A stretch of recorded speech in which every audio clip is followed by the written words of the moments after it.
C'est ici que j'ai grandi. Au cœur des gorges du Verdon, dans le sud de la France.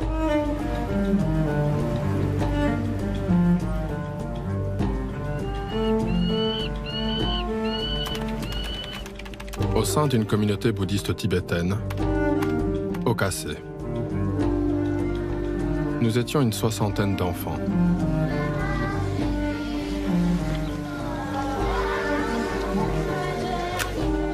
C'est moi, là, sur la photo.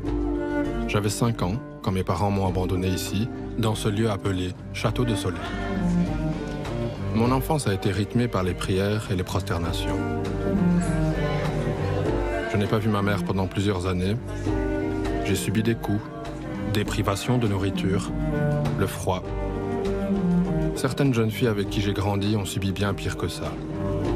Des enseignements et des rituels qu'elles ont mis des années à qualifier de viol.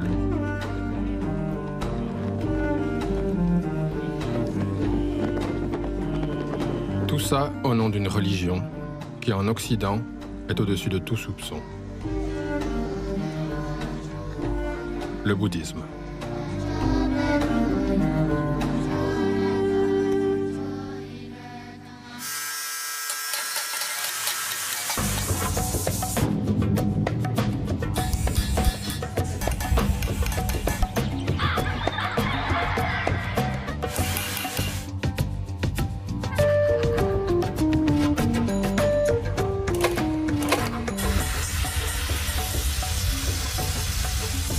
The 14th Dalai Lama received the Nobel Peace Prize.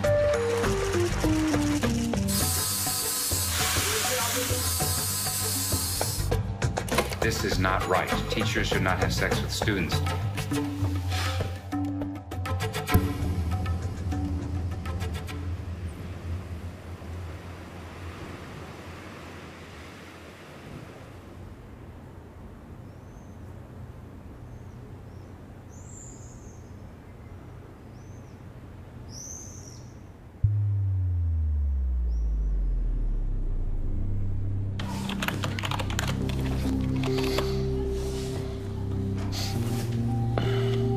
Je m'appelle Ricardo. J'ai maintenant 40 ans. Ça fait 6 ans que je me bats pour faire condamner notre ancien maître. Lama Kunzang, Robert Spatz, dans le civil. Robert Spatz est belge. C'est un des premiers occidentaux à avoir établi une communauté bouddhiste en Europe. C'est un enseignant reconnu du bouddhisme tibétain, un lama.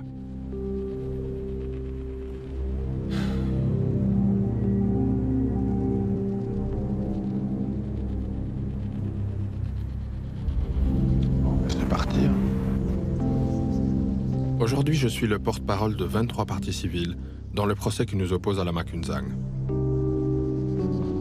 Bonjour. Oui, Ricardo Mendes. Ici, Marina. Il habite dans le sud de l'Espagne. Il ne s'est pas déplacé. Il est poursuivi pour exploitation de travailleurs, prise en otage d'enfants, abus sexuels.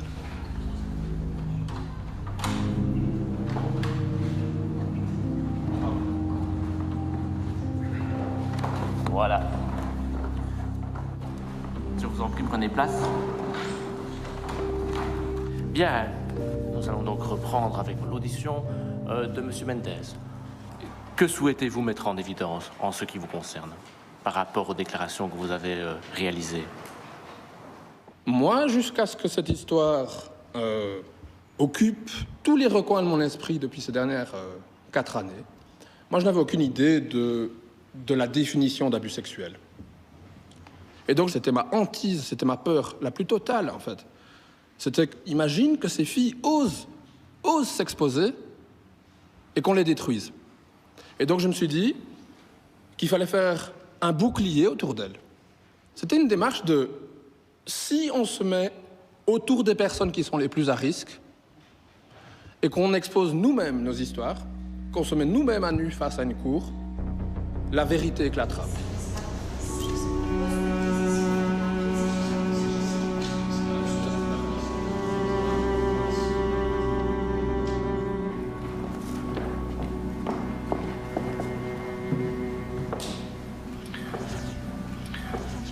Donc, vous voyagez avec vos parents, vous allez dans le sud de la France, au Château de Soleil. Exactement. Vous êtes avec vos parents, Ouais. et à un moment, vos parents partent. Et Je vous me rappelle restez- même pas, en fait. Moi, je crois que Vous j'ai eu en un souvenez tellement pas. gros Vous aviez choc. 4-5 ans, donc vous étiez toute Oui, petite. mais même il y a un gros moment dans ma vie, là, où j'ai un gros trou noir. C'est vraiment, pour moi, ça a été un énorme choc, en fait.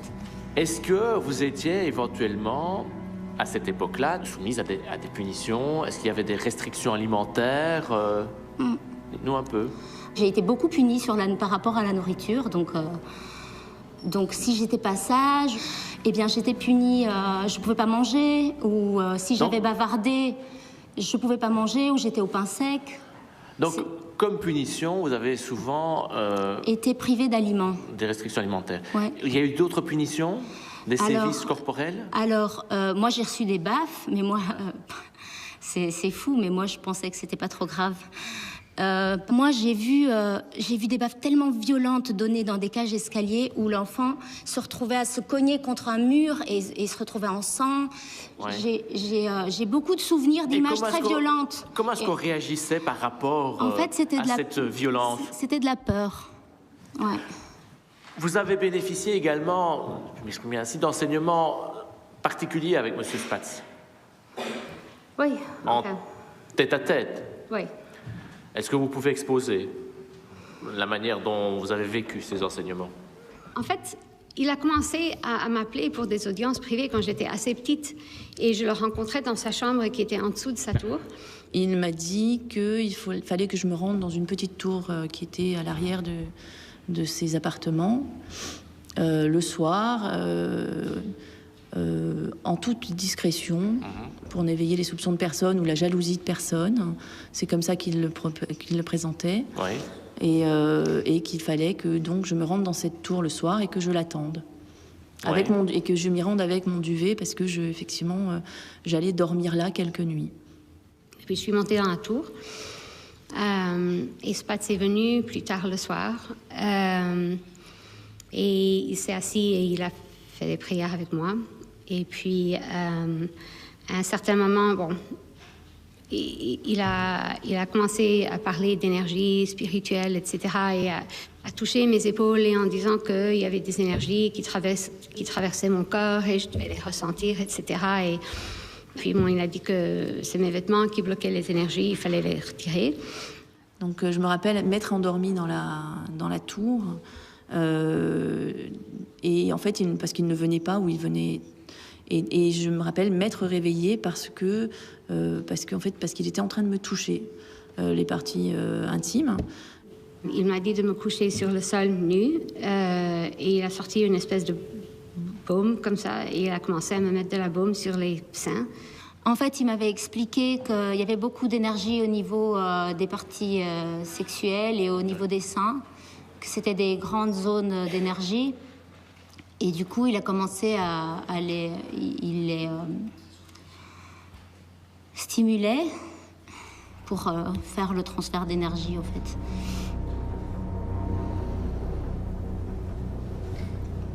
Spatz, lui, il a un éveil, donc il comprend tout, il est omniprésent, il sait ce qu'on pense, il sait ce qu'on vit, il connaît nos vies passées, notre bon karma, notre mauvais karma. Et donc, lui, il est très généreux parce qu'il peut aller vivre dans le nirvana, mais il a choisi de vivre sur Terre pour nous aider. Donc, lui, il vit sur cette terre horrible où tout le monde souffre, et il fait ça pour nous. Et donc, il nous dirige à faire des choses qui peuvent nous paraître injustes, ou bizarres, ou un peu folles, ou pas utiles. Mais il faut absolument suivre à la lettre parce que c'est comme ça qu'on va atteindre les... Donc, si je vous entends bien, il faut suivre aveuglément ce que dit le lama. Il faut une obéissance aveugle. Oui. Moi, si j'ai été violée dans cette vie, Oui. c'est probablement parce que dans une de mes vies passées, j'ai Vous été avez un homme qui a violé une femme. Voilà. Et donc, ma punition, c'est de renaître en tant que femme qui va être violée. Et maintenant, j'ai brûlé mon mauvais karma. Quelle chance pour moi. Et je suis un peu plus proche de l'éveil. Voilà. Donc ça, Sinon- c'est ce qui vous était enseigné. Oui, voilà. J'ai décrit ce qui nous était enseigné. Ça, c'était l'enseignement de M. Spatz. Voilà.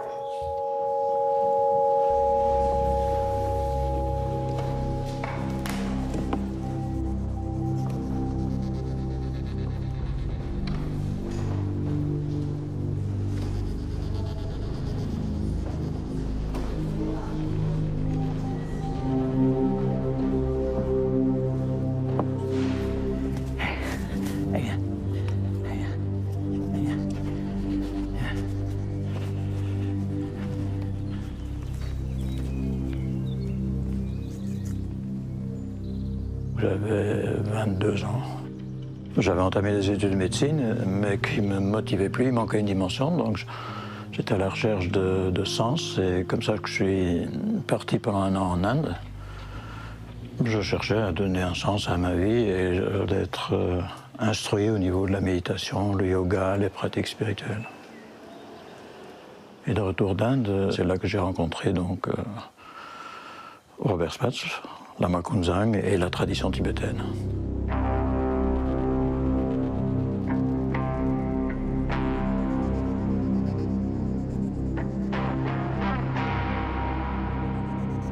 L'essence même de l'enseignement de M. Spatz, c'était l'importance de la lignée. Depuis une lignée ininterrompue, depuis le Bouddha, Guru Rinpoche, et puis les grands maîtres actuels, qui quelque part l'avaient donné la responsabilité de créer cette école. Et donc c'était une antenne, première antenne en Europe, il en était très fier, une antenne directement reliée au monastère tibétain. Et donc quelque part tout le monde supposait que c'était sous la responsabilité et sous la protection de cette lignée. À mes yeux, il y avait là la garantie de l'authenticité d'un enseignement, et donc ça me motivait vraiment de m'impliquer dans cette école.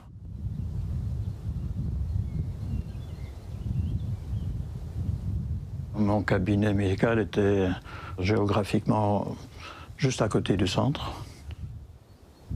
En tant que médecin, je suis intervenu quelquefois parce que je trouvais que l'alimentation était tout à fait déficiente. Donc je suis intervenu au niveau de l'alimentation et un minimum d'hygiène. Mais quant à l'éducation elle-même et ce qui se passait là-bas, et la maltraitance qu'il y a eu, mais on était complètement ignorants de ça.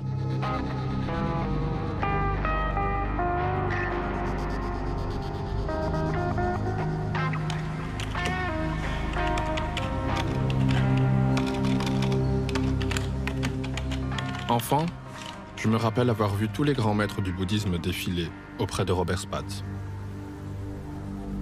Même le Dalai Lama lui a rendu visite. Pourtant, au cours de mon enquête, je suis tombé sur des images qui m'ont sidéré. Au début des années 90, pendant que nous vivions un calvaire avec Robert Spatz, une réunion était organisée entre le Dalai Lama et des maîtres occidentaux.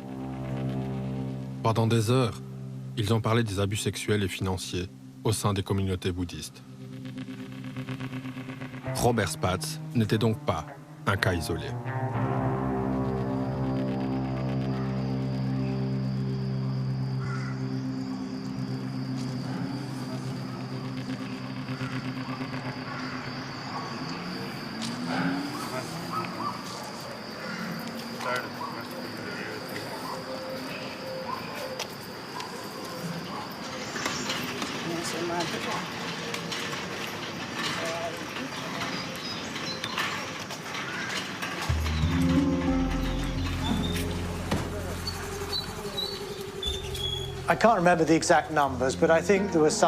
Je ne me souviens pas du nombre exact, mais nous devions être 25 ou 30 maîtres bouddhistes de différents courants.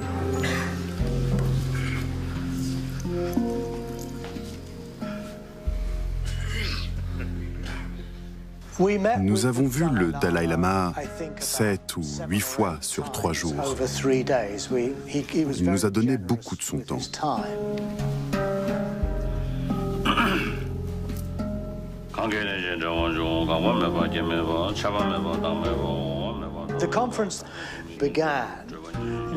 La conférence a débuté quand le Dalai Lama a reçu des lettres, principalement de femmes, qui se plaignaient d'avoir été agressées par leurs maîtres tibétains.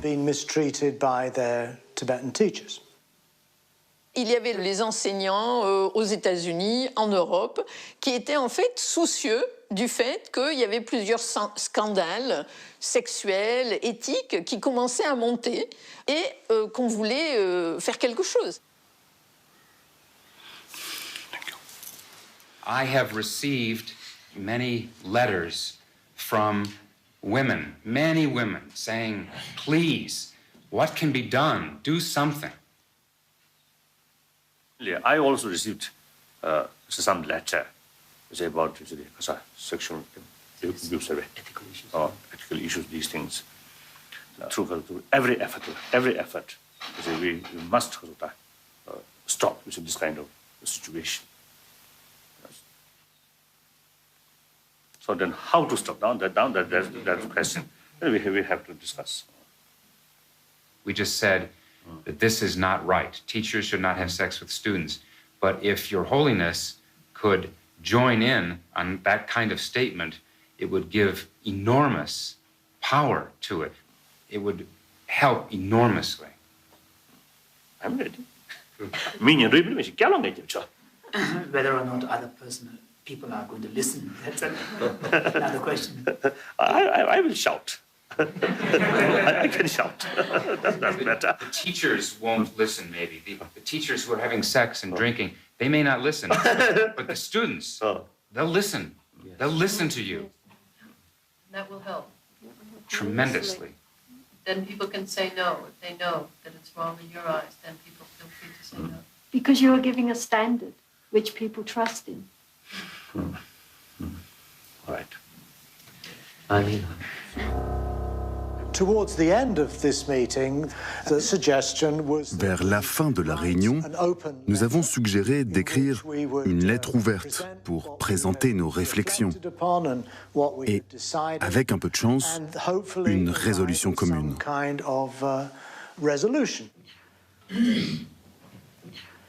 From March 16th to 19th, 1993, a meeting was held at Dharamsala between His Holiness the Dalai Lama and a group of 20 Western Dharma teachers. J'ai été chargé d'écrire le texte de cette lettre. Et je l'ai lu au Dalai Lama. In recent years, several Asian and Western teachers have been involved in scandals concerning sexual misconduct with their students. Students should be warned against the dangers of falling prey to charisma, exalted titles, exoticism. One better way of doing this is, instead of citing these points as if they were sort of summations of His Holiness's responses, rather we could present them as some sort of consensus that we arrived at. Actually, the reality also like that. Yes. Everyone participated. So everybody takes.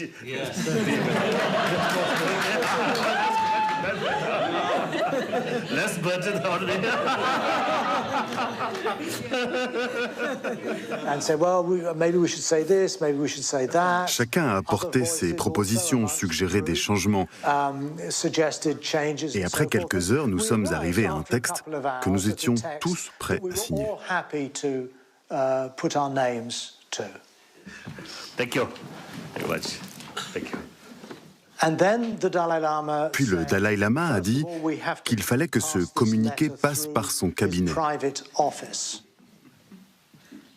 Et on n'a plus de nouvelles. Pendant des semaines, aucune réponse, rien. En fin de compte, la lettre nous est revenue. Et la seule chose qui avait été modifiée, c'est que le nom du Dalai Lama avait été retiré de l'ensemble des signataires.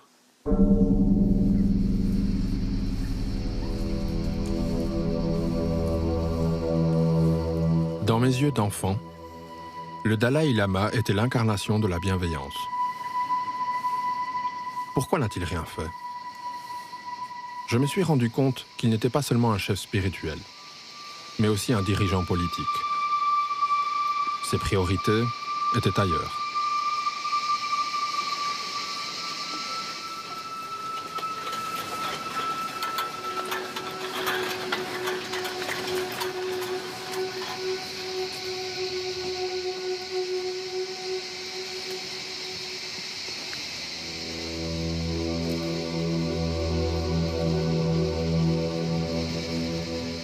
En 1959, les Tibétains viennent d'échouer dans leur révolte contre Pékin.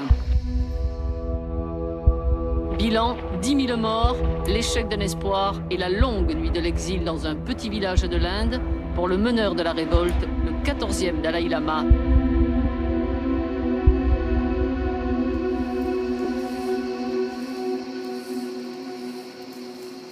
Je m'appelle Tenzin Gyatso. J'ai travaillé au cabinet du Dalai Lama pendant plus de 40 ans.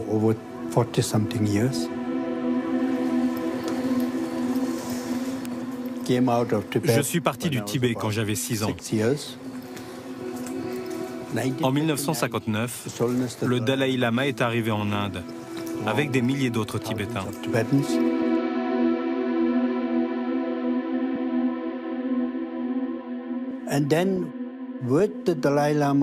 Et il a monté tout un gouvernement dans la continuité de ce qui existait au Tibet.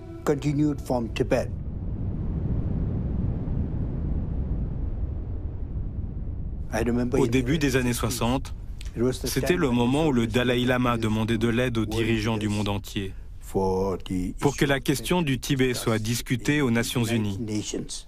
Nous devions taper à la machine toutes ces lettres pour tous les chefs de gouvernement. Nous en tapions énormément. Nous n'avions pas d'ordinateur à l'époque. Si on faisait la moindre erreur, il fallait tout recommencer. Aujourd'hui, ça a bien changé. C'était une époque très excitante.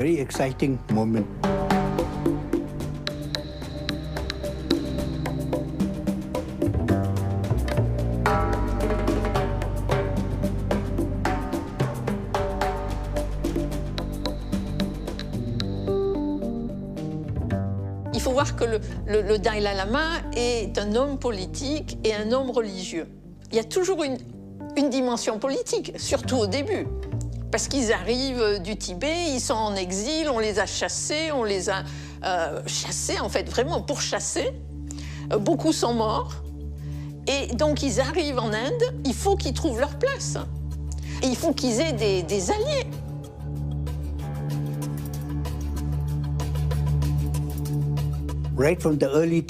Dès le début, la situation des Tibétains en exil a été très difficile. Toute aide extérieure était la bienvenue.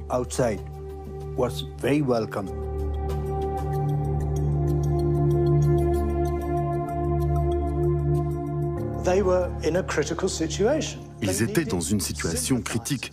Ils avaient besoin de sympathisants pour mettre la pression sur les Chinois et pouvoir rentrer au Tibet.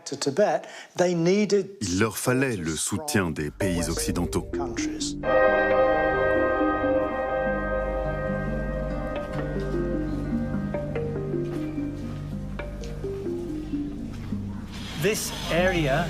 Lorsque les Tibétains sont arrivés dans les années 60 à Dharamsala,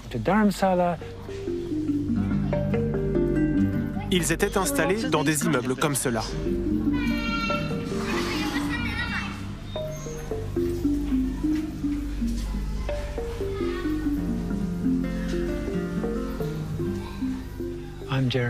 Je m'appelle Jeremy Russell. J'habite à Dharamsala depuis très longtemps.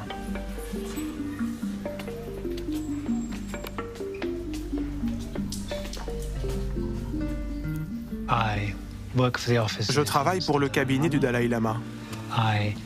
Je rédige les communiqués en anglais.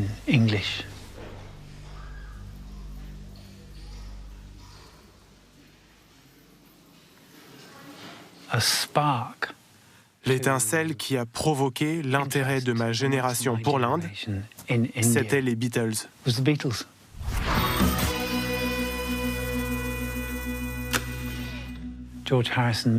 George Harrison a amené les Beatles en Inde et ça a provoqué une étincelle. Ça a attiré beaucoup de monde. Je suis venu en Inde 2 fois par la route.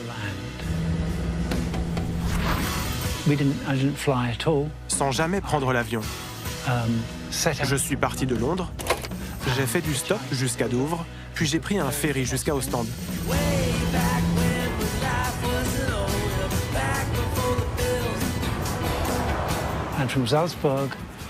Et à Salzbourg, j'ai eu la chance de monter dans une voiture de sport qui m'a emmené jusqu'à Istanbul.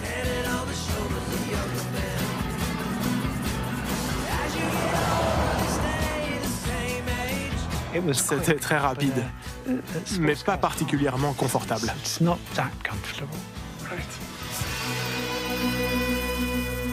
C'était une aventure.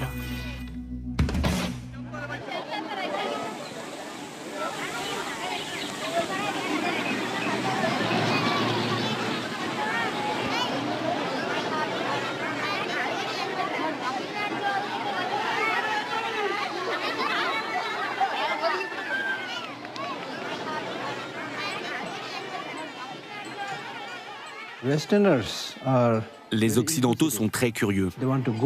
Ils veulent voyager, explorer.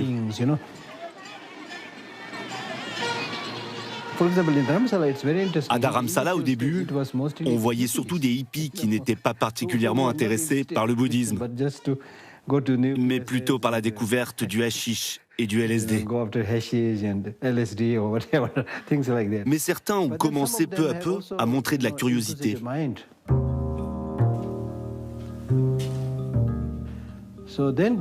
Progressivement, on a vu de plus en plus d'étrangers qui voulaient vraiment en savoir plus sur la culture et le bouddhisme tibétain.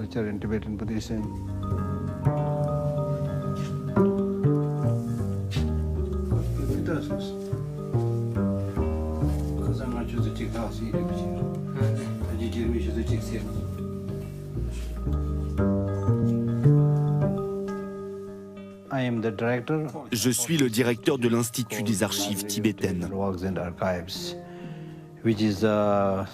C'est un centre d'études tibétaines.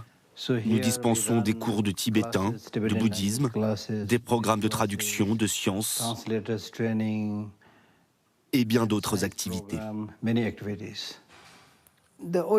L'objectif à l'origine de cet institut, c'est la préservation, la promotion et la dissémination de la culture tibétaine.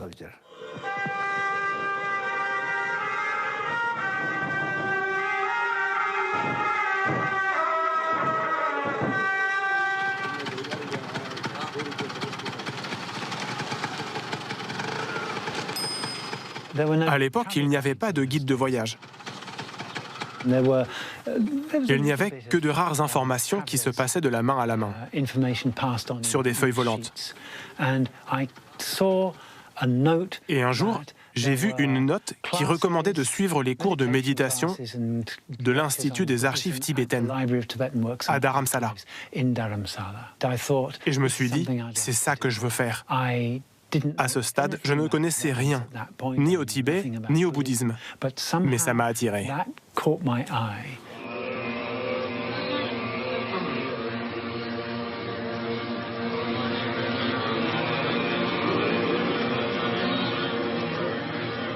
C'était des gens qui étaient en rupture vis-à-vis de leur culture d'origine.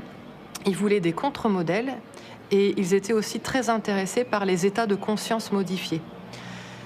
Et donc la méditation bouddhiste leur permettait d'avoir accès à ces états de conscience modifiés où ils pouvaient avoir d'autres perceptions de la réalité.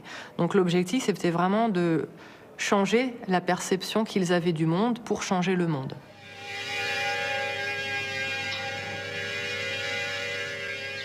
Die Suche nach Wahrheit, Weisheit, Wissen, nach mir selbst. Ich habe festgestellt, dass wir im Westen über uns selber überhaupt nicht nachdenken oder über uns selber uns überhaupt nicht im Klaren sind. Wir sind nach außen gerichtet. Wir wollen Autos, Macht, Geld, Fernsehen. Wir wollen reisen. Wir wollen immer nach außen gehen. Und wir kümmern uns nie darum, was in uns selber passiert.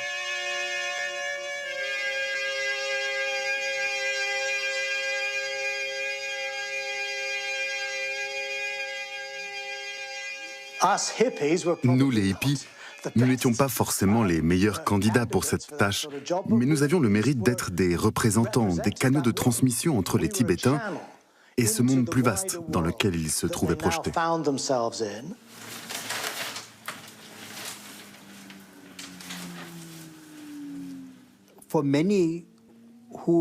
Même pour ceux qui n'avaient passé qu'un an ou deux à Dharamsala, c'était suffisant pour qu'ils développent une vraie proximité avec les Tibétains.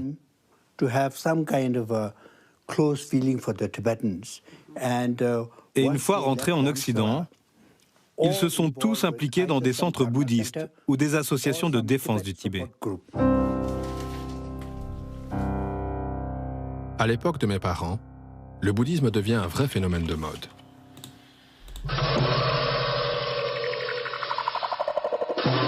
La France est en train de découvrir le bouddhisme. Des cérémonies comme celle-ci se multiplient et permettent facilement à des jeunes d'entrer dans cette religion.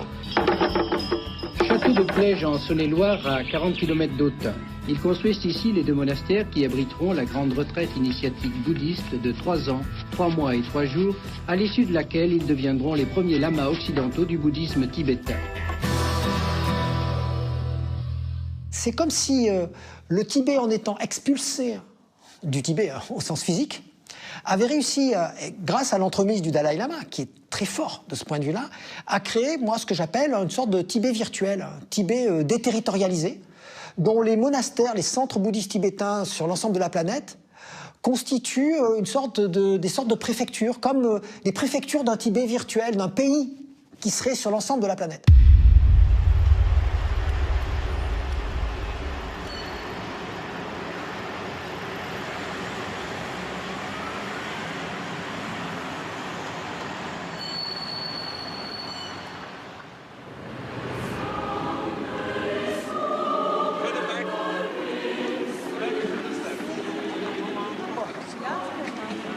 Et là, d'un seul coup, il a réalisé qu'il pouvait lier la dimension politique, la dimension spirituelle et la dimension culturelle. C'est-à-dire sauver la culture tibétaine grâce au désir spirituel des Occidentaux et aussi utiliser le désir spirituel des Occidentaux pour faire pression politiquement sur la Chine.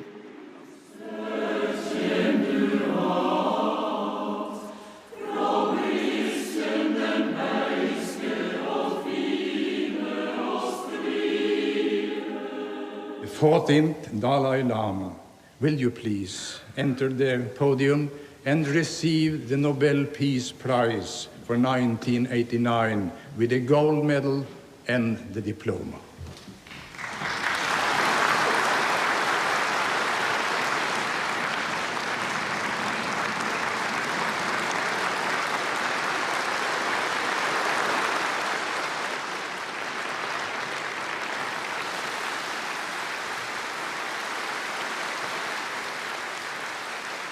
Quand le Dalai Lama a reçu le prix Nobel de la paix, il s'est instantanément transformé en célébrité internationale.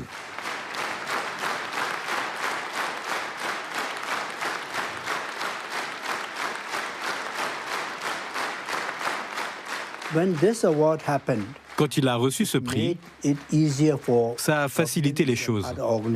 Les gouvernements étrangers pouvaient enfin inviter le Dalai Lama en tant que prix Nobel.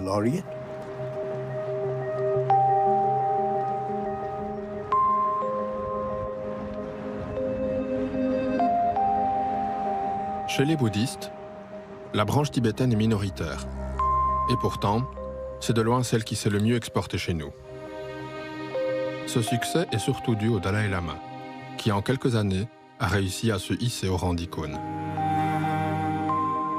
Tout le monde veut sa photo avec le chef tibétain.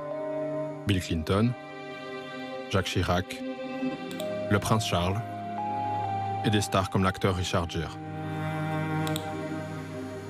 Et pendant que la cause du Tibet reçoit un soutien mondial, les affaires d'abus se multiplient.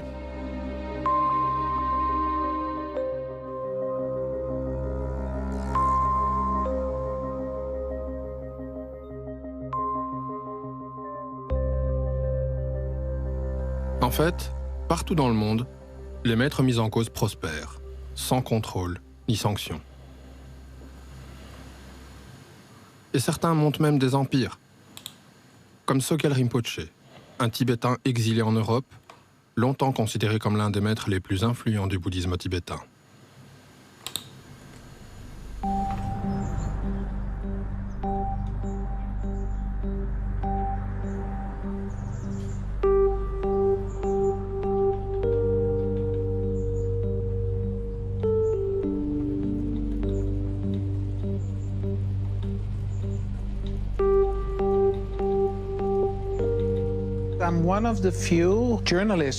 Je suis l'un des rares journalistes spécialisés dans les abus commis par les bouddhistes depuis des années.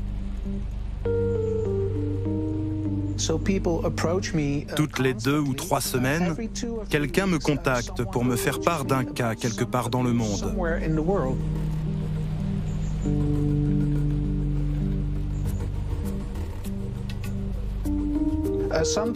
Parfois, les gens ont été eux-mêmes victimes d'abus. Parfois, ils en ont été les simples témoins. Et ils veulent que je m'intéresse à leur cas.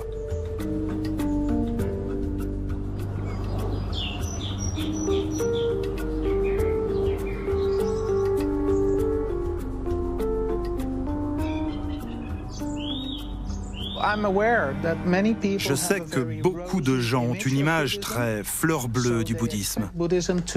Ils s'attendent à ce que le bouddhisme soit dépourvu de la saleté qu'on trouve ailleurs. Alors évidemment, quand ils entendent parler de tous ces abus, ils sont stupéfaits. Et ils peuvent être déçus de découvrir que les bouddhistes sont des personnes comme les autres, qu'ils se comportent comme dans n'importe quelle religion.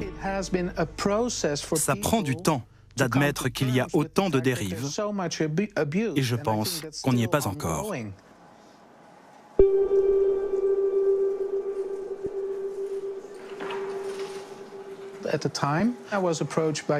J'ai été contacté par 2 femmes extrêmement courageuses. Elles se sont postées devant l'endroit où Sogyal Rinpoché donnait un enseignement.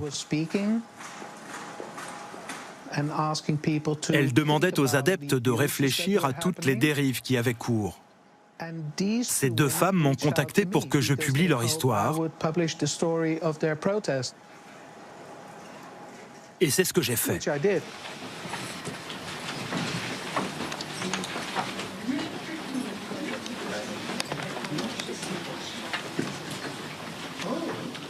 Sogyal Rinpoche est à l'origine du plus gros scandale sexuel dans le bouddhisme. Pendant des années, il a fait des centaines de victimes en les agressant sexuellement et physiquement. Et je ne parle même pas des personnes qui ont travaillé pour lui gratuitement, jusqu'à épuisement. Ça a commencé dans les années 70 et ça a duré jusqu'à la fin des années 2010. C'est long.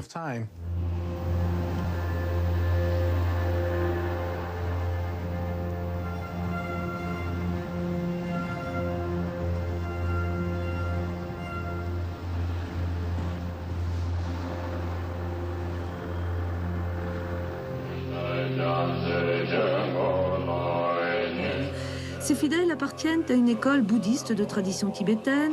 Ils sont membres d'une association internationale appelée Rigpa et fondée par le lama Sogyal Rinpoche, né et formé au Tibet, mais aussi à Cambridge.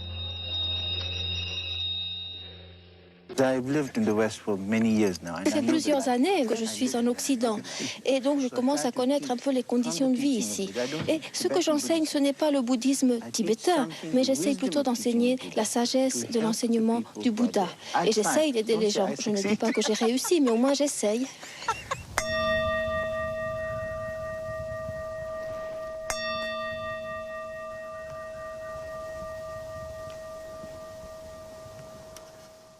Moi, j'ai rencontré à Paris.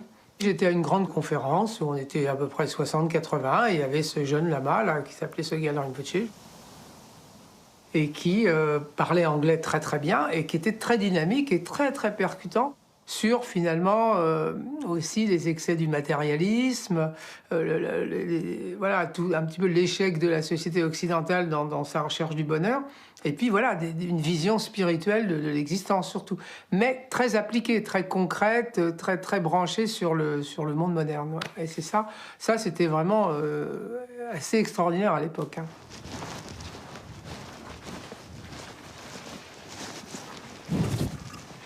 Il se trouvait que je parlais anglais. On m'a proposé de devenir traducteur, interprète, donc je me suis mis à être interprète de Sogyal Rinpoche et d'autres, d'ailleurs d'autres lamas aussi. Et puis voilà, de fil en aiguille, je suis devenu président de Rigpa France, une association créée par Sogyal. suis arrivé en 85, il y avait déjà un bon groupe. Il y avait déjà peut-être une centaine de personnes qui étaient autour. Donc déjà, il y avait un embryon de structure. Néanmoins, c'était quand même très direct, c'est-à-dire que c'était pas du tout ce cérémonial, disons que petit à petit, il s'est mis à acquérir par la suite. Ouais.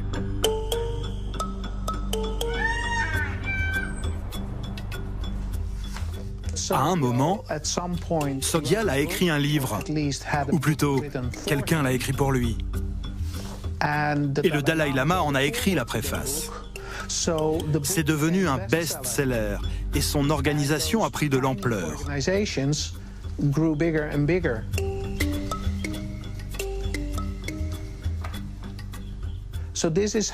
C'est comme ça qu'un Tibétain inconnu s'est retrouvé à la tête d'un empire mondial.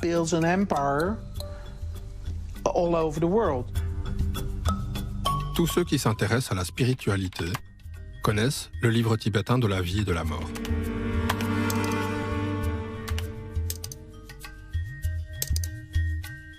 Comme beaucoup de gens, j'ai moi aussi été fasciné par le texte et intrigué par son auteur. Au moment du livre tibétain de la vie et de la mort, il a eu un très très grand succès dans le monde anglo-saxon, donc en 92 et un an après en langue française et allemande et d'autres langues. Et là, il a commencé à y avoir des centaines de gens qui arrivaient dans les centres.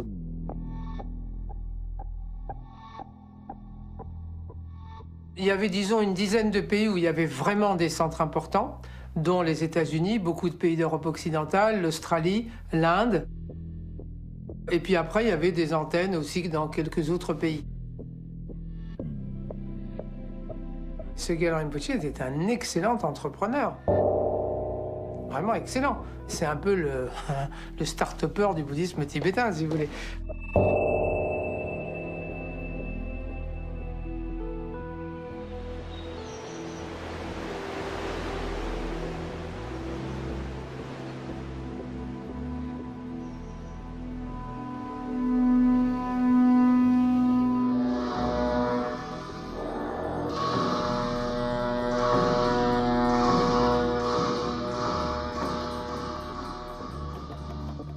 L'Erabling est l'un des principaux centres européens à transmettre le bouddhisme tibétain. Ce centre de retraite a été fondé en 1992 par Sogyal Rinpoche, auteur du livre tibétain de la vie et de la mort. D'accord. Cette personne vous a fait du mal. Ça s'est passé en un moment. Mais ce que vous faites, vous gardez cela pendant des années. Alors pourquoi ne pas seulement pardonner? Simplement. Même si ça a l'air d'être une chose idiote, on pourrait se dire, comment pourrais-je pardonner? Mais si on pardonne vraiment, vraiment si on pardonne, en fait on est vainqueur.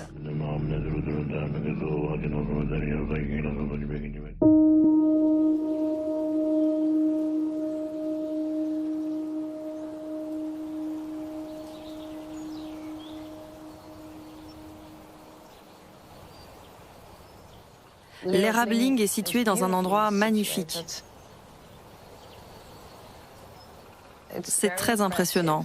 Le temple, le paysage, la nature tout autour, les collines. L'ambiance générale, c'était bienvenue dans la famille.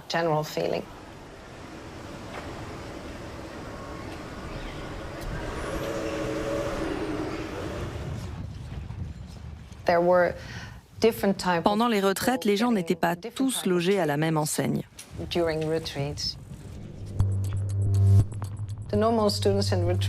Les retraitants normaux étaient encouragés à renoncer aux biens matériels.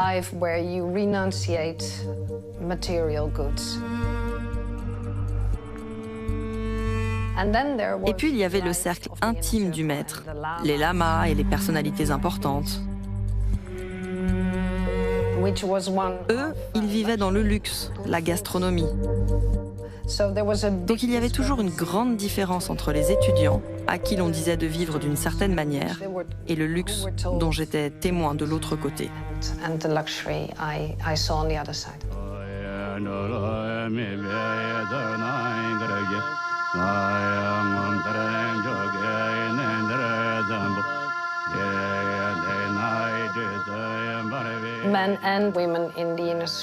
Dans le cercle intime, des hommes et des femmes avaient pour mission de s'occuper de Sogyal. Il était clair que les filles les plus jolies étaient avec lui presque jour et nuit.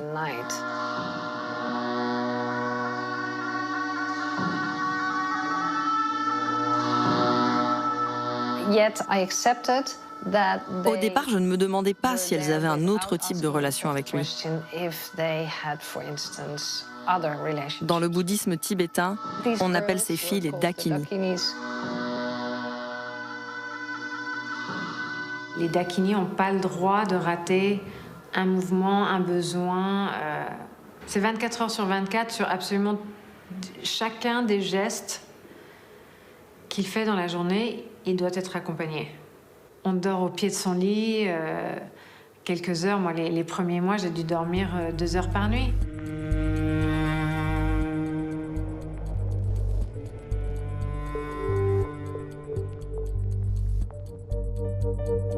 Et il avait soit besoin d'aller aux toilettes, soit besoin de manger, soit besoin qu'on lui gratte le dos.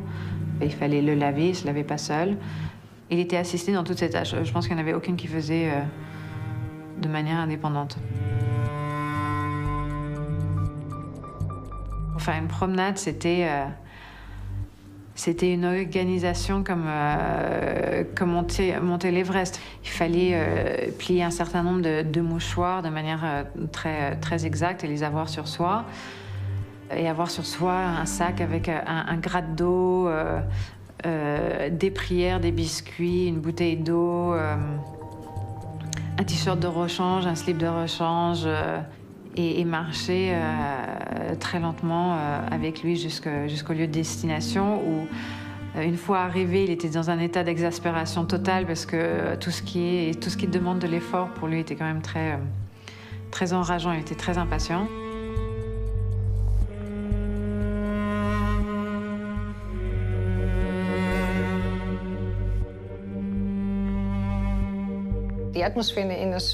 L'ambiance autour de Sogyal était extrêmement sexualisée. Il plaisantait beaucoup sur les jolies filles. Il faisait des blagues sexistes quand il était sur scène, sur le fait que les filles traînaient autour de lui. Les plus jolies filles étaient sélectionnées pour lui, dans la foule. Je l'ai vu de mes propres yeux.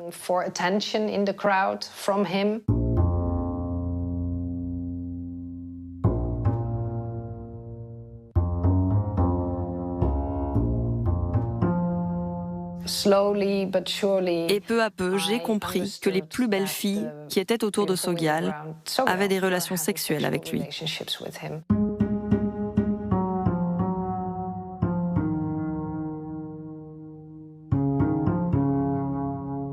C'est difficile d'utiliser le terme de viol parce que ça me met automatiquement dans une posture de victime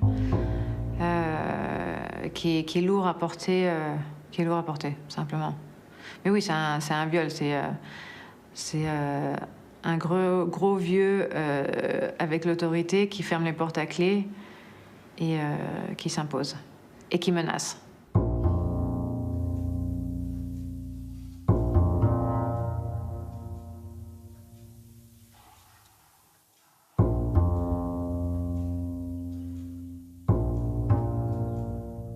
Sogyal a très clairement dit sur le bord de son lit, m'a très clairement exprimé que si j'en parlais à qui que ce soit, même à une autre des filles, je briserais le samaya qui nous lie, donc le lien sacré qui nous lie, le lien le devoir de fidélité et de loyauté à son maître, et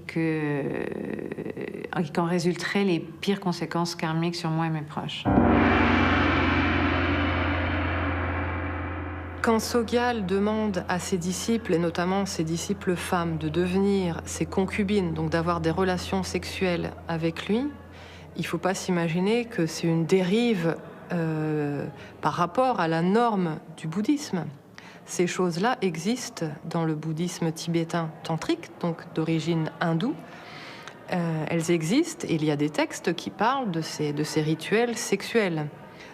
Il y a aussi la notion de moyens habiles, les upayas, selon lequel un maître, pour convertir au bouddhisme quelqu'un, peut employer tous les moyens possibles, y compris la violence, y compris le mensonge.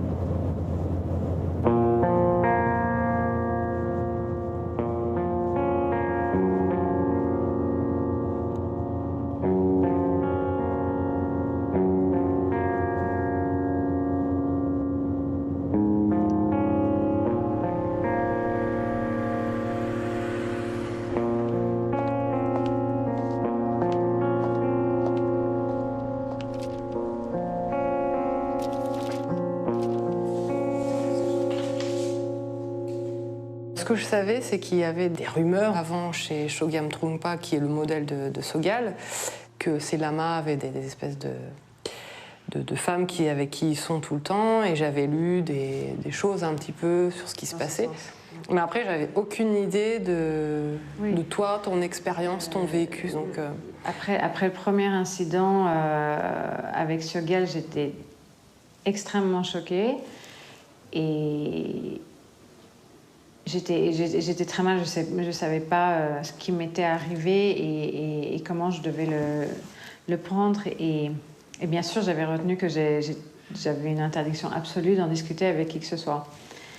Et pendant un enseignement de Sogyal, je croise Dzigar Control dans la cour à l'Erabling, qui est un maître tibétain aussi dans cette tendance un peu comme Sogyal, qui veut être très ouvert vers l'Occident, qui maîtrise l'anglais, qui est un peu le gourou, le lama moderne occidentalisé. Je lui demande si je peux lui poser une question et en pleurant, je lui demande ce que ça veut dire que d'être consort, concubine. Concubine. Et là, il y a un moment de silence. Je pense qu'il a très bien compris pourquoi je pleurais. Et il m'a simplement répondu, c'est une très très grande chance quand on peut avoir cette relation avec un maître. Donc encore une fois, c'était un maître qui a vu, qui était témoin d'une souffrance et qui s'est complètement défaussé. Ça correspond beaucoup à ce que j'avais lu par ailleurs sur ce qui se passait dans l'entourage de Trungpa et dans l'entourage de Sogyal.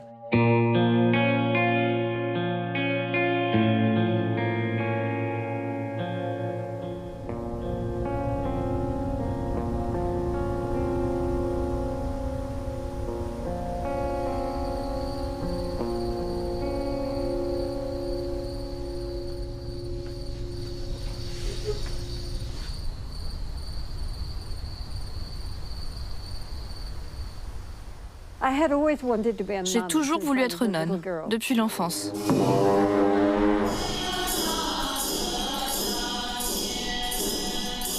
Je n'avais pas vraiment d'intérêt pour la chrétienté, donc je ne savais pas comment j'allais m'y prendre, mais je savais que je serais nonne.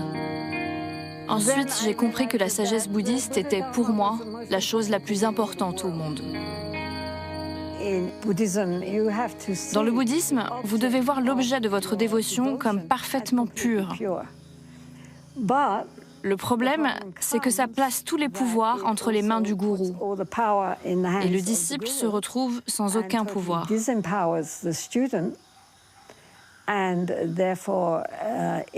Ça ouvre la porte à la perversion. Si le gourou n'est pas parfait, alors il est très dangereux de s'en remettre entièrement à lui. Et malheureusement, c'est à cela qu'on assiste. Certains abusent de cette dévotion et de leur pouvoir.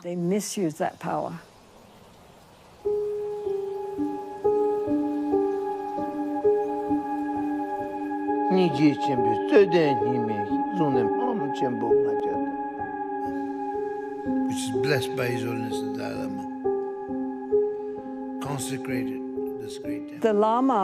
Le lama peut tout à fait être charismatique. Le problème, c'est que les gens prennent le charisme pour une qualité spirituelle.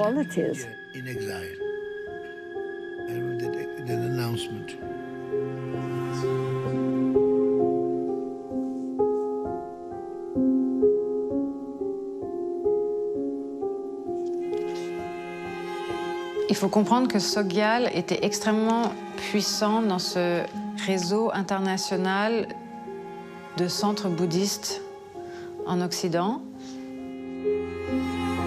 Et quand des conférences étaient organisées autour du Dalai Lama, où tous les maîtres tibétains étaient conviés, Sogyal avait toujours une place d'honneur. Et en backstage, ils étaient tous témoins du comportement de Sogyal, le fait qu'il soit accompagné par un certain nombre de jeunes filles.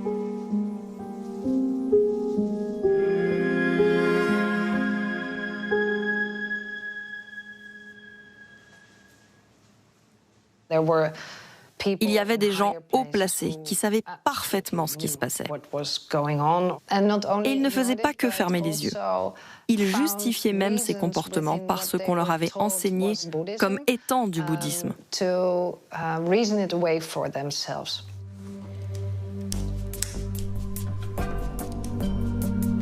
Sogyal Rinpoche est un problème pour toute la communauté bouddhiste dès la réunion des maîtres avec le Dalai Lama en 1993. Many letters from women, many women, saying, please, what can be done? Do something. D'ailleurs, ce sont les accusations contre Sogyal qui étaient à l'origine de la réunion.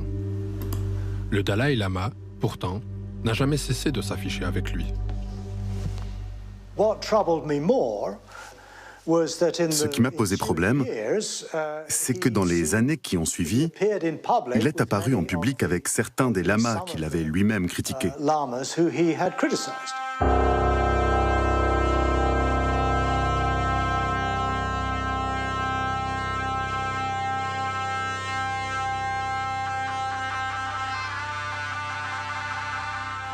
En faisant cela, il leur a donné une légitimité. Pour beaucoup d'entre nous, c'était une trahison. Qu'ils se rendent à l'ouverture du centre de Sogyal Rinpoche en France, alors qu'ils savaient parfaitement ce qui se passait en coulisses entre Sogyal et certaines de ses étudiantes. If I say in English, they're all political leaders, artists, great actress, and many, also a friend of yours. No, he's there. Many of them. Right there. No.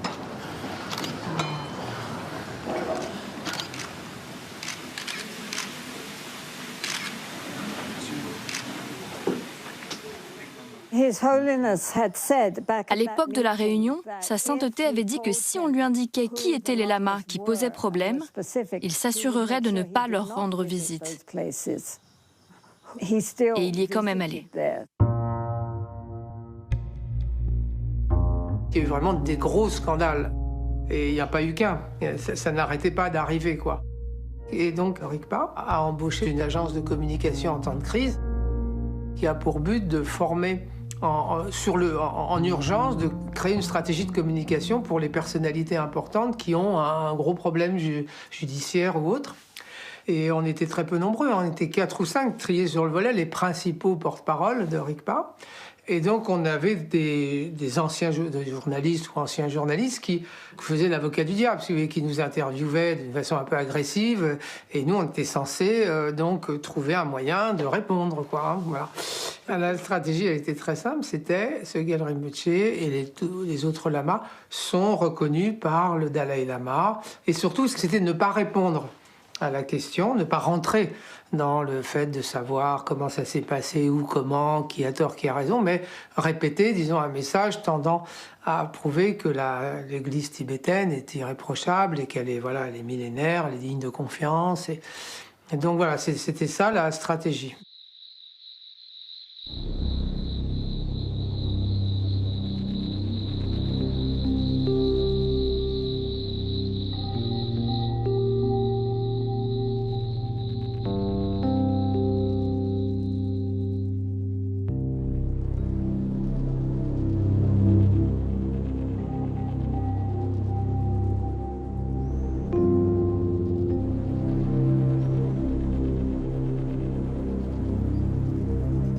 il n'y a pas que le Dalai Lama qui est invoqué comme caution. Dans notre procès contre le gourou Robert Spatz, j'ai découvert que tous les représentants du bouddhisme tibétain étaient utilisés comme des gages d'authenticité.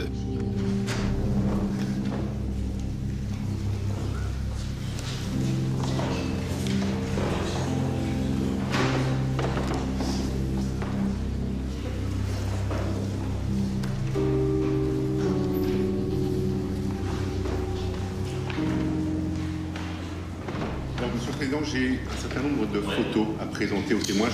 La première photo, est-ce que vous pouvez commenter ces photos, éventuellement les situer dans le temps? C'est le Dalai Lama a visité Bruxelles à ce moment-là.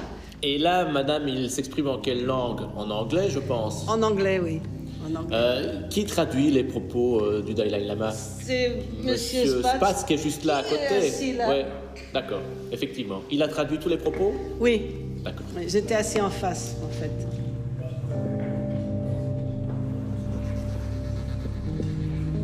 Nous sommes où, là, selon vous? C'est à la Tsampa. À la Tsampa, à Bruxelles. Donc, simplement, voilà, ça c'est... Mathieu Ricard. Ça. Monsieur Spatz, Rabjan Rinpoche. Et je ne sais pas si c'est... Et là, je ne le connais pas. C'est un moine qui accompagnait Rabjan Rinpoche, mais je ne sais pas son nom. Provenant donc du monastère de Setchen? Oui, un moine du monastère de Setchen. D'accord, oui. Chaque fois, manifestement, M. Spatz est entouré de personnes qui sont reconnues dans la religion bouddhiste.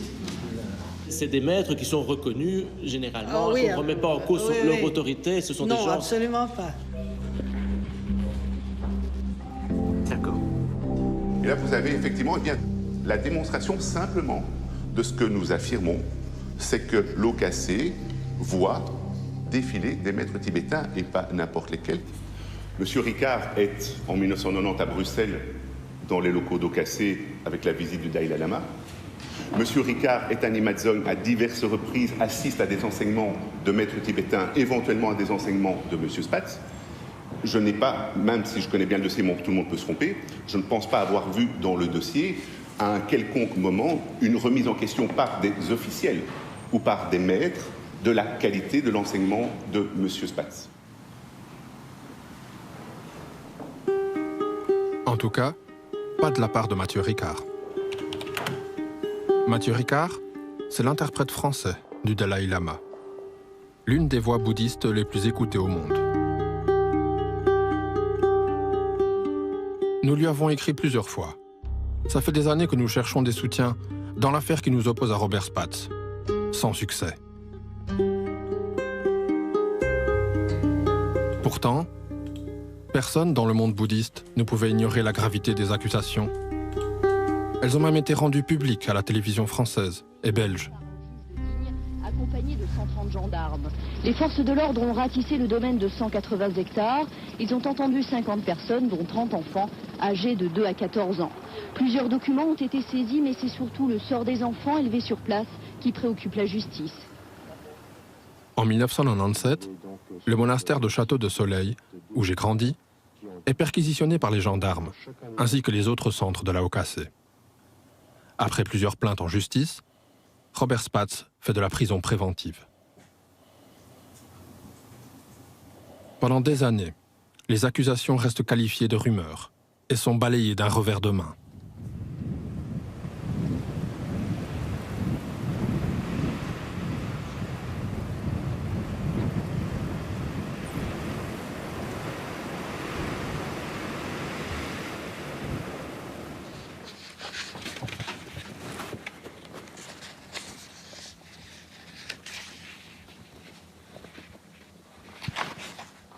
On avait un document officiel avec le réquisitoire qui venait d'être remis, avec 170 chefs d'accusation contre M. Spatz tout de même, hein, allant aussi bien du volet mœurs jusqu'au volet financier.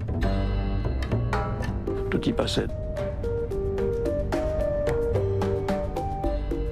Donc je leur ai remis en main propre, en 2010, une mallette avec les 42 pages, je crois, du réquisitoire du procureur du roi.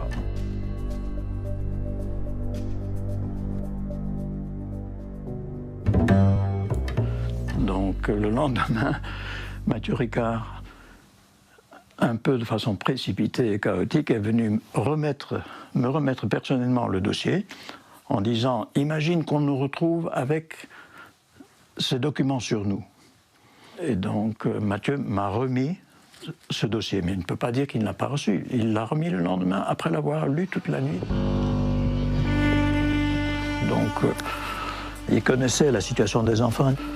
Il savait qu'il y avait des choses pas claires. Il le savait.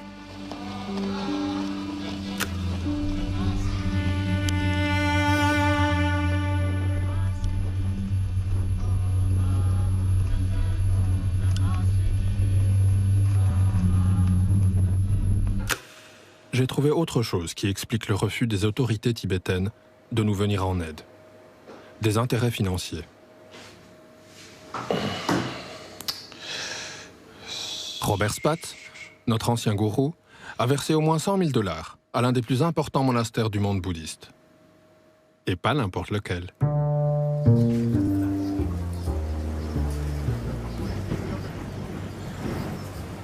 Le monastère de Setchen, à Katmandou. C'est ici que vivent Mathieu Ricard et les héritiers des maîtres de Robert Spatz.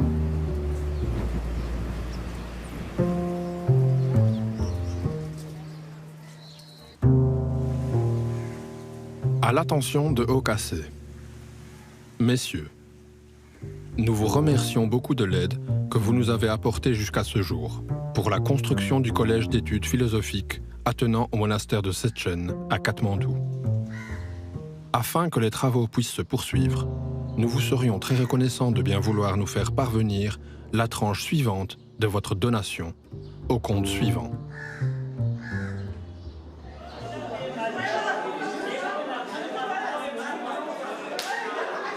Sa qualité de généreux bienfaiteur a-t-elle protégé Robert Spatz pendant toutes ces années ?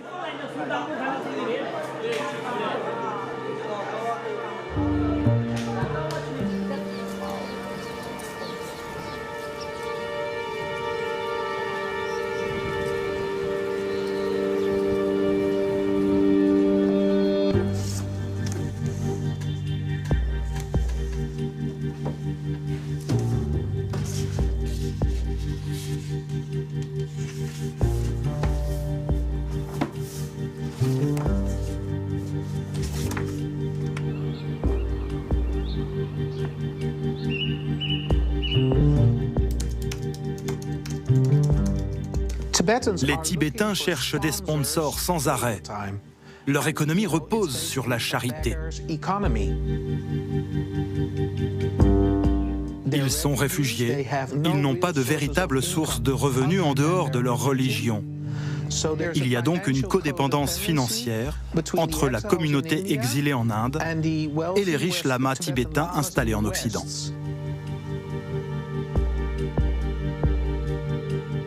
Tout ce qu'on pouvait gagner, il fallait l'offrir.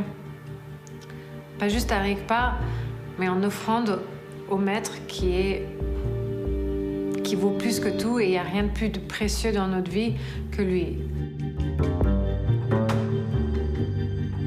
Les gens payaient pour aller aux conférences, aux retraites. Après, on avait le droit à une bonne heure de pourquoi c'était le moment le plus précieux et qu'il fallait le valoriser et qu'il fallait mettre de l'argent dans la boîte autant qu'on pouvait en espèces.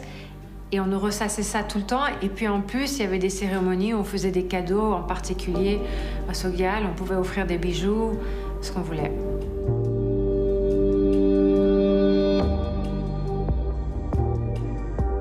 En 2014, lors de la grande retraite des anciens étudiants, donc en mois d'août, on était 600 de tous les pays pour un mois.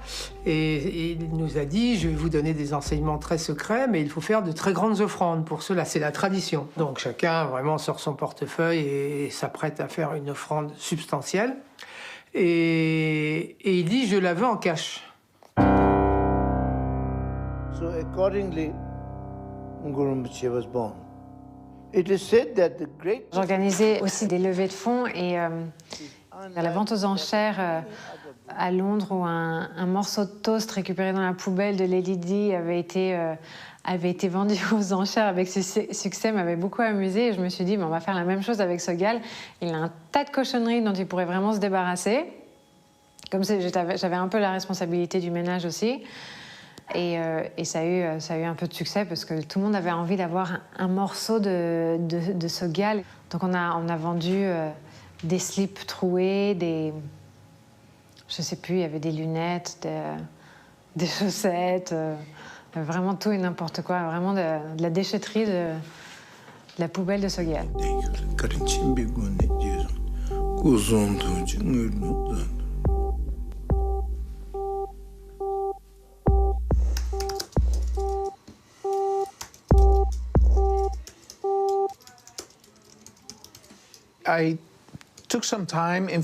J'ai passé beaucoup de temps à étudier les finances de RICPA.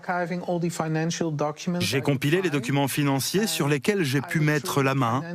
Ils concernent 14 de leurs organisations dans le monde, sur une période qui va de 2012 à 2019. Alors j'ai additionné les chiffres et ces 14 organisations ont amassé 58 millions d'euros.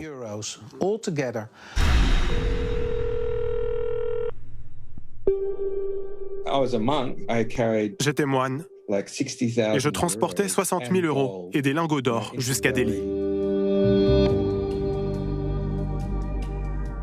C'était vraiment comme la mafia. Si vous alliez en Inde ou au Népal, ils voulaient le savoir. Ils profitaient des retraites pour vous poser la question. Ils disaient, vous pouvez aider Sogyal en transportant un bagage pour lui. Il fallait que je porte une grosse veste, très chaude, en cuir, ou plutôt en daim, que je n'osais jamais retirer. Sogyal m'appelait pour me dire, tu as l'argent? Ne le perds pas ou tu vas mourir. Ou si tu le perds, ne reviens pas. Déconne pas. J'étais terrifié en passant la frontière. C'était l'argent des dons récoltés pendant une retraite pour financer des travaux dans un monastère dans la montagne himalayenne.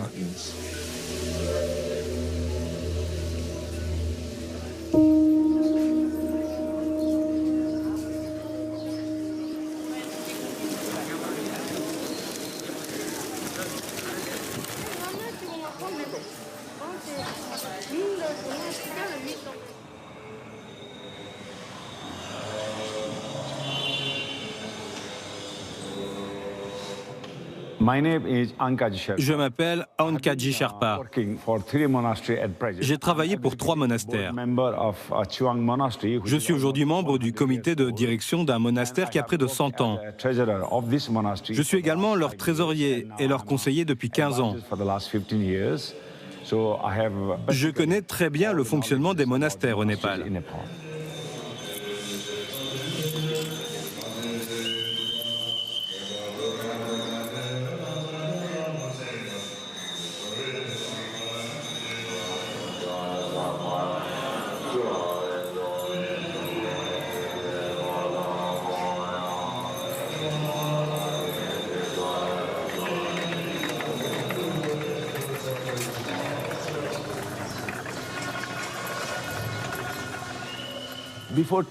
Avant, nos monastères étaient très petits. Ils étaient construits par la population locale, avec des matériaux d'ici, comme le bois, la pierre ou la terre. Les villageois devaient donner une partie de leur récolte, que ce soit du grain ou tout ce qui poussait dans leurs champs. Et c'est comme ça que les monastères survivaient.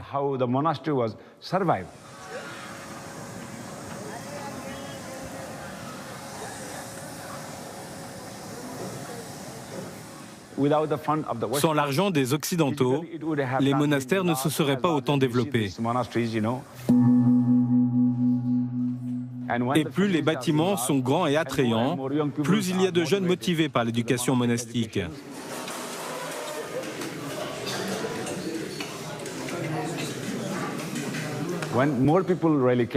Et quand les jeunes générations viennent, cela contribue à diffuser les enseignements bouddhistes.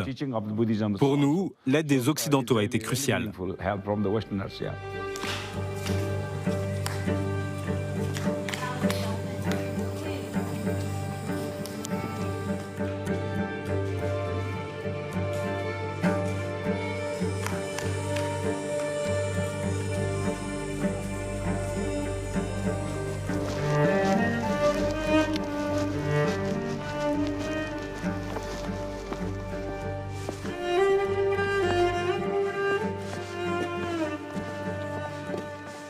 Ça a été quand même assez difficile pour moi d'accepter l'idée qu'un grand maître, qui a une très grande capacité d'enseignement, en même temps puisse être un peu déviant, quoi. Voilà. Ces choses-là, quand même, mettent un petit peu de temps avant de... Quelque part, c'est triste à dire, hein, parce que ça ne devrait pas être comme ça, mais mettre un peu de temps avant vraiment d'infuser, et donc on se rend compte que c'est très grave. Et là, bon, j'ai commencé quelque part à me dire que, voilà, que j'allais partir. Ce que j'ai fait dans le courant 2014. Et beaucoup, d'ailleurs, ont attendu 2017 pour vraiment se rendre compte de l'énormité de la situation. Parce que c'est en 2017 que le Dalai Lama, sous la pression, a reconnu les faits publiquement.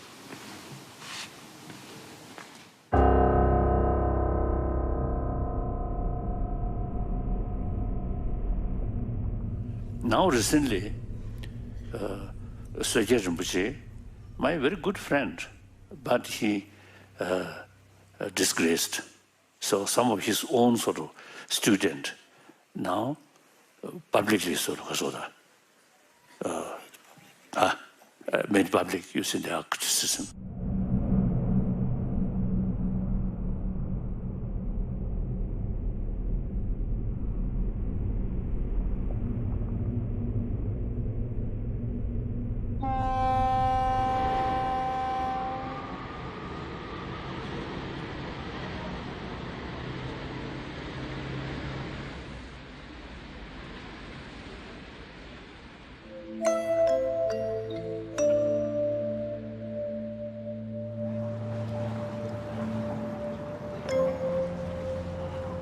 En septembre 2018, le Dalai Lama est en visite en Europe.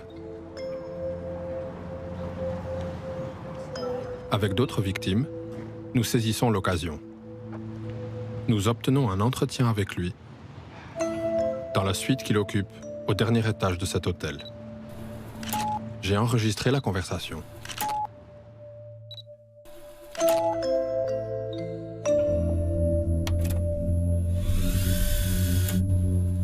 I was a kid. I was born inside the Buddhist community.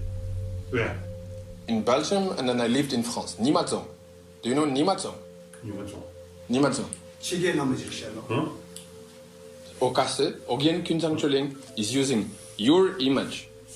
Yes. And they are using this in court, in a judicial trial, as a way to legitimate a Buddhist center. This has to stop. We have to do something. 11 children abused sexually. 11 girls. What I think is a real problem is that in the West there is the idea this is not happening in Buddhism. Yeah. They are very naive. They know it's in the Catholic Church. They know it is in other places, but not in Buddhism. And I think it is good that also Western people know that Buddhism also has this problem. Because yes, it's human. It's human. It's a human problem. I think at least 15, 20 years ago, at Dharamsala, one Western Buddhist teachers conference. There is someone, you see, mentioned. I think most probably Sojia Rinpoche.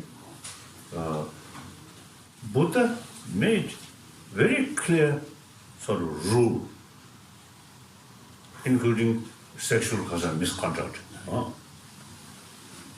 Now, only thing is, must make public Yes. Already. We made so much public. Already public. Yes. And even though such people may not serious concern about the doctor's role, but they may feel shame. Yeah. Yeah, but shame not enough. Can you speak about the problem of sexual abuse in the communities? Can you do that? Yes, certainly. Wonderful. Now I got some material to criticize. We put it. So that in the future you should not put whole responsibility on my shoulder. No.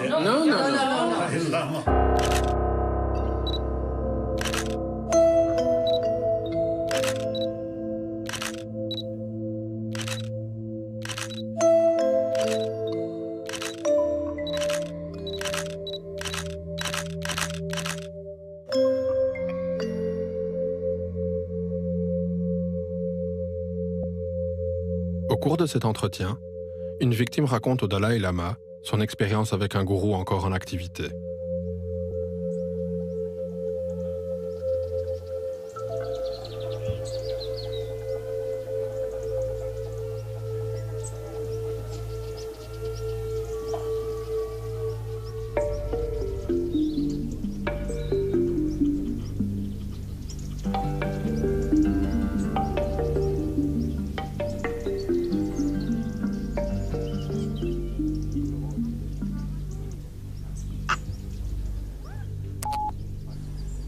If you're serious, then self-discipline comes. Yeah, but Namka was not like that. Namka did a lot to women and girls. Namka est un lama tibétain de 54 ans, réfugié en Europe depuis une vingtaine d'années.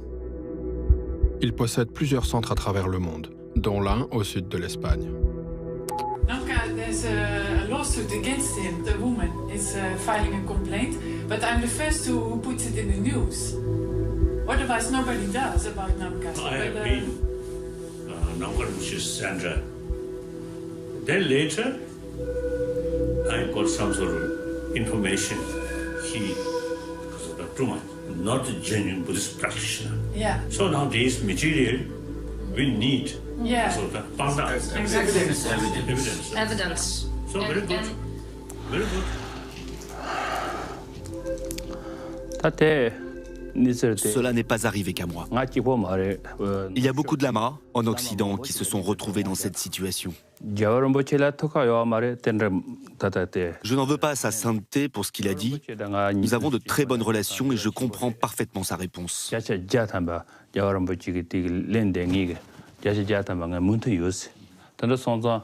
Concernant la femme hollandaise qui a parlé à sa sainteté, je la connais.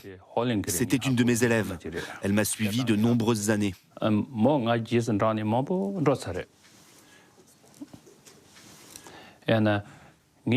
pensais qu'elle avait de la dévotion à mon égard. En y repensant, je crois qu'elle était amoureuse de moi. Chez nous, au Tibet, si une femme aime un lama, elle lui dira « Je vous aime. Demandez-moi ce que vous voudrez. » Et le lama lui dit « C'est oui » ou « C'est non ». En Occident, ce n'est pas comme ça. Par derrière, elle essaiera de trouver un moyen détourné. Et si ça ne marche pas, elle sera en colère et ça finira en procès. Il est certain qu'auparavant, j'ai commis beaucoup d'erreurs dans la manière dont j'ai interagi avec mes élèves. Parce que je ne connaissais pas bien l'état d'esprit de la société occidentale. Il y a beaucoup de pratiques différentes dans le bouddhisme tibétain. Parmi elles, il y en a qui ne contredisent pas la loi et qui apportent beaucoup de bienfaits. Celles-ci, il faut absolument les enseigner. En revanche, certaines sont incompatibles avec le lieu et l'époque dans lesquelles nous vivons. Ils ne s'accordent pas avec la mentalité des Occidentaux. Après une plainte en justice en Suisse, plusieurs signalements auprès de son administration, le Dalai Lama n'a pas réagi. Namka enseigne toujours le bouddhisme tibétain.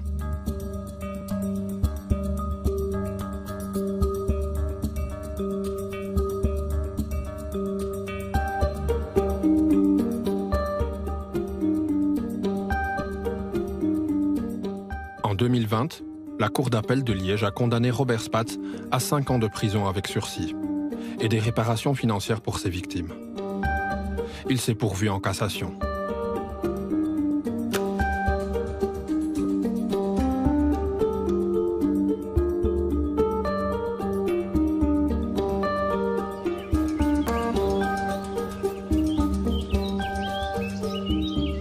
Château de Soleil continue de recevoir du public et l'organisation Au Cassé n'a jamais rejeté l'héritage de Robert Spatz.